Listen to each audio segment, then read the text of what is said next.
કરીને પેટ પોતાનું ભરતો. એ પુત્ર છે પરિવાર છે ભણાવવાની તમન્ના રાખતો.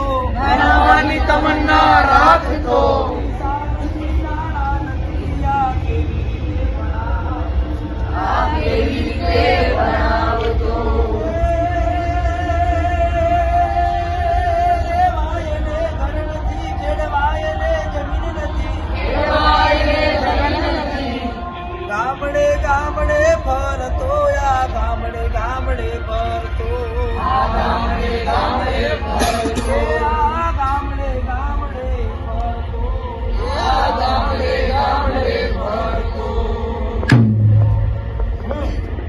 રણજીત નટ, તમે મને નટણા ઉપર કહો છો, તમે મને માગણ કહો છો, તમે મને વસવૈયા કહો છો, તેમજ હું ઓડ પણ હું છું અને ઠેવા પણ હું જ છું.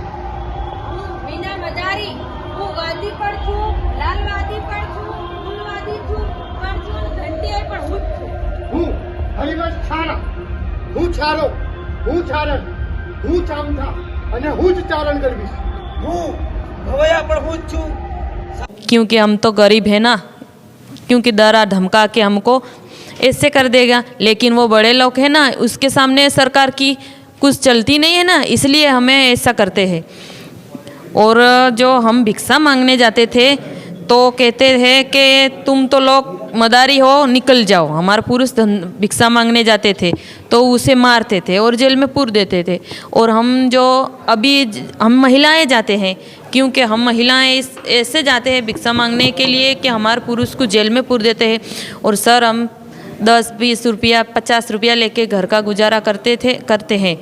और लोग हमें ताना मारते हैं और इज्जत के पर हाथ डालते हैं कि हम कहते हैं वो हुए, शर्म आती है हमको ऐसे करते हैं. पर लेकिन हम भिक्षा नहीं मांगेंगे तो खाएंगे क्या और घर का गुजारा कैसे करेंगे साहब?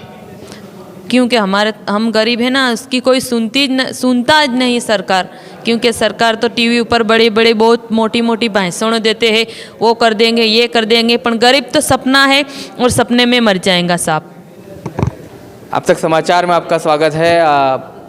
आज़ादी के 75 साल के बाद भी आज भारत के अंदर ऐसी एक समाज है, आज़ादी का जो है मज़ा वो नहीं ले सके हैं और वो अपने आप में समझते हैं कि हम अब तक भी जो है ग़ुलामी में जी रहे हैं, हम आज़ाद अब तक नहीं हुए. आज़ादी के 75 साल के बाद भी आज उन समाज की ये व्यथा है. और आइए उन्हीं से हम जानते हैं कि उनके समाज की आखिरकार क्या पीड़ा है और क्या है उनके समाज की व्यथा, क्यों उन्हें ऐसा महसूस करना पड़ रहा है कि आज़ादी के 75 साल के बाद भी वो लोग ग़ुलामी में जी रहे हैं. तो सीधा हम उन्हीं से बात करेंगे कि उनके समाज की क्या व्यथा है और क्या परेशानी का सामना उन्हें करना पड़ रहा है.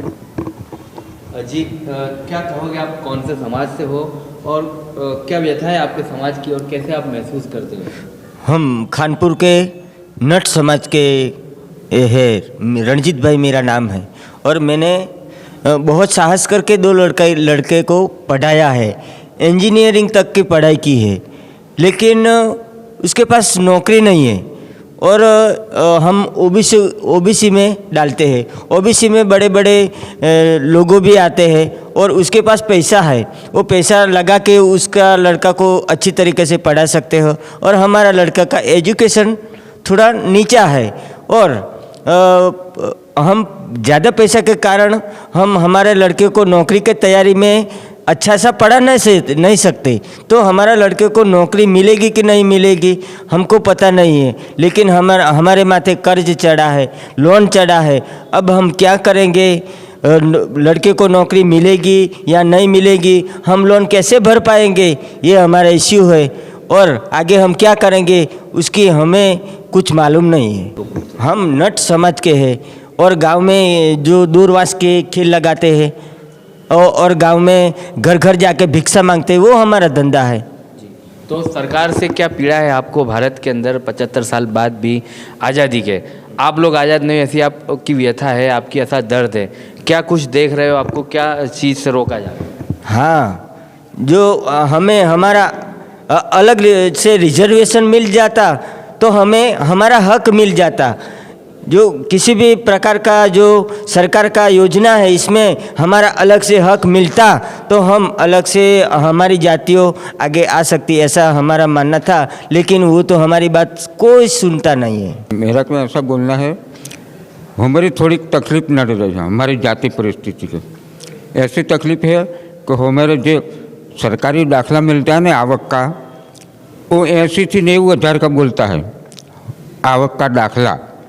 और दूसरा एक दाखला है हमारा जाति प्रमाण, वो जाति का दाखला मांगता है ना, वो ऐसा है कि बख्शी पंच होते हैं जो हमारी एवंटी में विचित्र जाति में हमारा दाखला मिलता है तो हमारा काम गरीब रेखा नीचे चलता है। तो हमारा तो दाखला बड़ा मिलता है, वो तो खाट ब्राह्मण वाणिया ऐसी जाति में आती है, वो दाखला हमारे मिलते हैं। हमारी जाति का नट जाति का दाखला सरकार में है नहीं।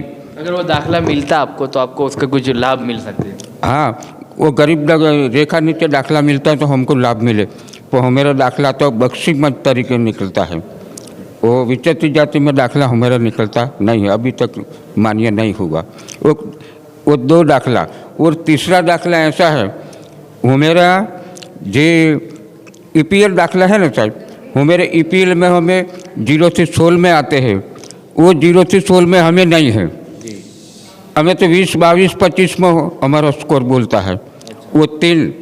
और चौथा दाखला ऐसा है कि हमारा दाखला एक BPL नंबर है, BPL नंबर EPL कार्ड, तो हाँ BPL कार्ड, तो हमारा EPL कार्ड निकलता है। वो हाँ, वो 4 दाखला हमारा खोटा है। सरकार हमके बड़े मानते हैं तो कहाँ से गरीब रेखा में हमें भिक्षावृत्ति मांग के हमारा पेट पोषण करता है। तो आप सरकार से कहीं ना कहीं नाराज हो।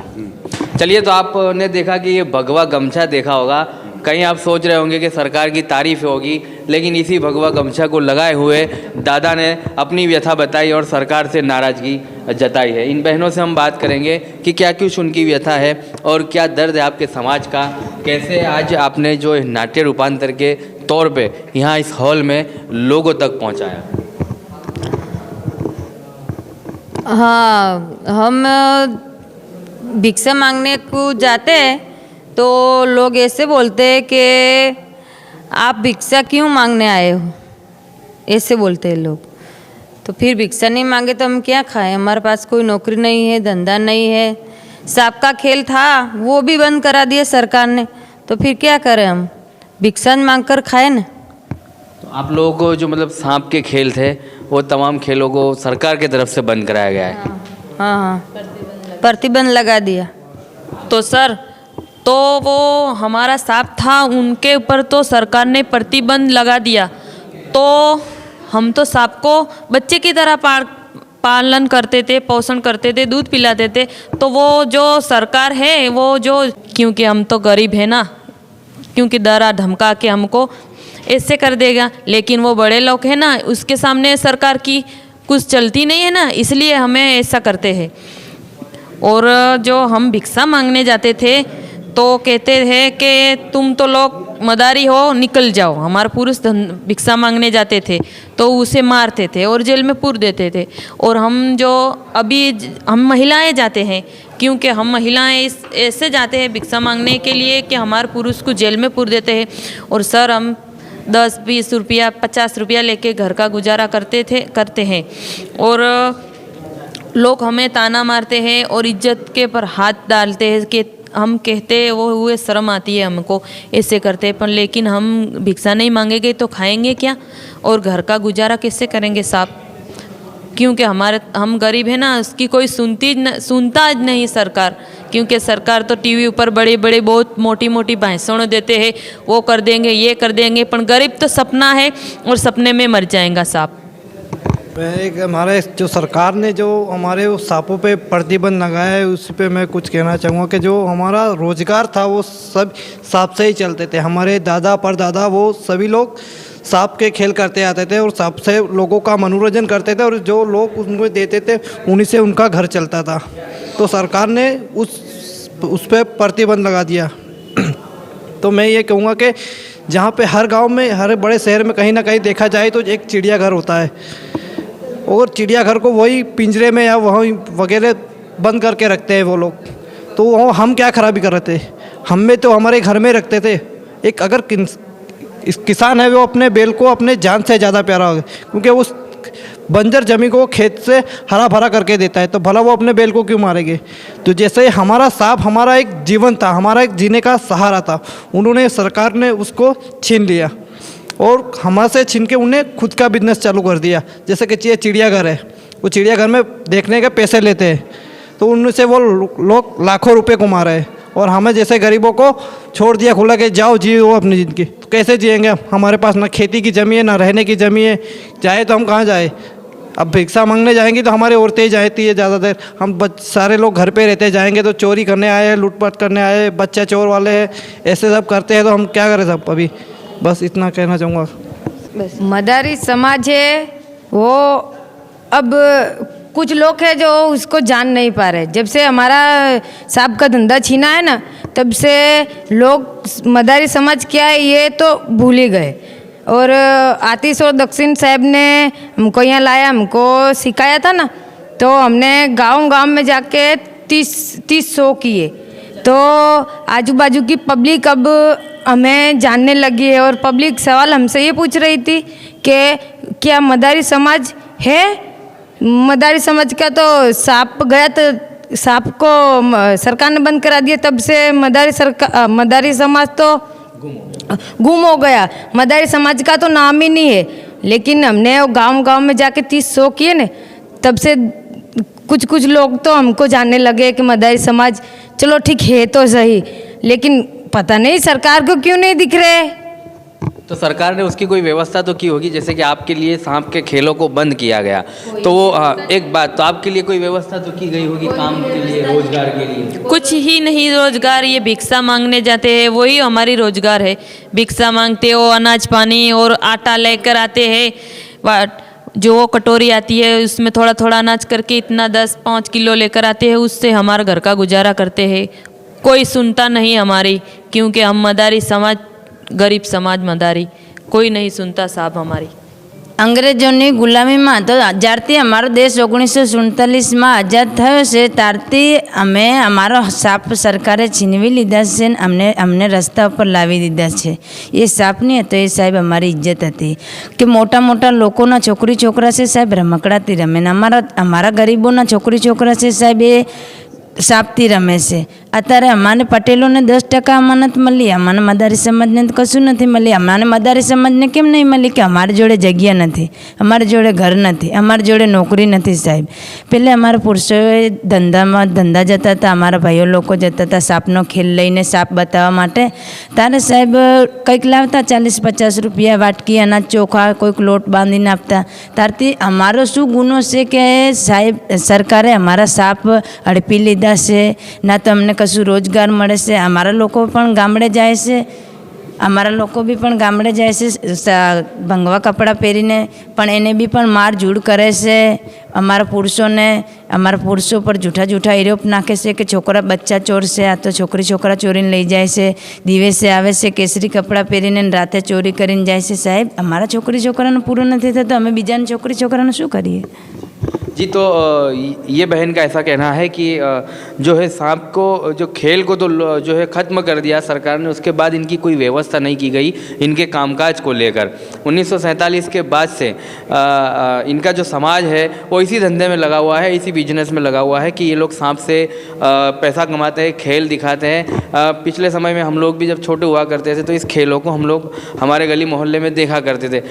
इनका कहना है कि जब से भारतीय जनता पार्टी की सरकार आई है तब से ही इस खेल को जो है ख़त्म कर दिया गया है। सांपों को जो है उन लोगों ने पकड़ के प्रतिबंध लगा दिया गया, इन लोगों से छीन लिया गया इनके जो रोज़गार को है।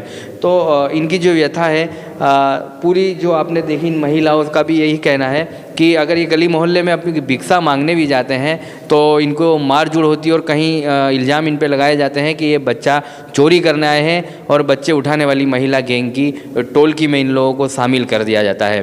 तो क्या जो भारत के 75 साल हो चुके हैं आज़ादी के, उसके बाद भी एक और समाज यहाँ पर ऐसा भी है जिन्हें आज़ादी नहीं मिली है और उनकी व्यथा जो है नाट्य रूपांतरों के द्वारा इन लोगों को सामने रखनी पड़ती है। इनका कहना ये भी था कि पटेलों को जब 10% आरक्षण दिया जाता है तो इनके समाज को क्यों पीछे छोड़ा जाता है। ये तमाम सवाल जो है भारतीय जनता पार्टी के उन लीडरान से है जो तमाम इन समाज के लोग हैं और काफ़ी सारे माइनॉरिटी समाज के लोग हैं, आदिवासी है, दलित है, पिछड़े समाज के लोग हैं, उन्हीं के साथ सहकार से जो सरकार बनती है, लेकिन सरकार बनने के बाद उन्हीं पिछड़ों का, दलितों का, आदिवासी का, माइनॉरिटीज़ का जो है साथ छोड़ देती है। सबका साथ सबका विकास तो कहती है, लेकिन इन गरीबों का साथ छोड़ती है और विकास जो है अंबानी है, अदानी है, ऐसे व्यापारियों का जो है विकास होता है। तो ऐसे ही कुछ अपडेट के लिए हमारी चैनल को देखते रहिए आप तक समाचार को। धन्यवाद।